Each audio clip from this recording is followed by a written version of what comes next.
こんにちは皆さん、司会のサンジーブです。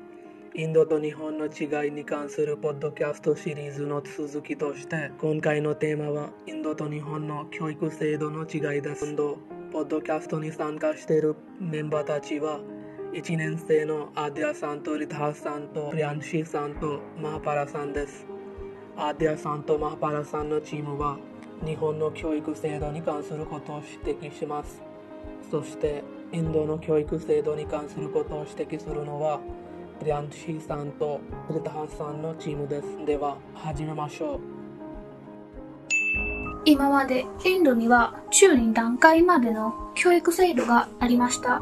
でも去年政府によって新たな教育策は実現されました。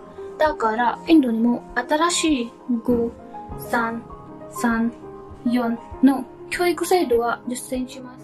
日本には6、3、3、2の教育制度があります。初めての6年小学校で、次の3年中学校で、また3年高等学校で、ついに2年間は短期大学校でのことです。インドにはイギリスの教育制度があります。日本にはフランスの教育制度があります。インドには学生が入園式の合格する必要があります。子供は初めての10年間試験を受けません。子供は少し優しい試験だけ受けます。日本には知識より行儀の方が大切なので、4年時代に美とか正義とか我慢という行儀が優先されます。インドには学生たちが10年ぐらい教育を受けるのが必要です。日本には全ての学生たちが全て9年間教育を受けなければなりません。インドの識字率は 75% です。日本の識字率は 99% です。インドでは学生の出席率は 55% です。日本では学生の出席率は 99% です。インドには先生が教室に入るとき、学生たちが立って歓迎する習慣があります。先生が日本の教室に入るとき、インドと同じようにクラス全体が立ち上がって尊敬します。インドの公立学校では生徒たちは定期的に教室を掃除する必要があります。インドの学生たちは日本ほどこの掃除のルールに従っていません。日本の学校には学校や校などを掃除する人はいません。学生たちは自分で学校を掃除します。それで学生たちに協調性が増えます。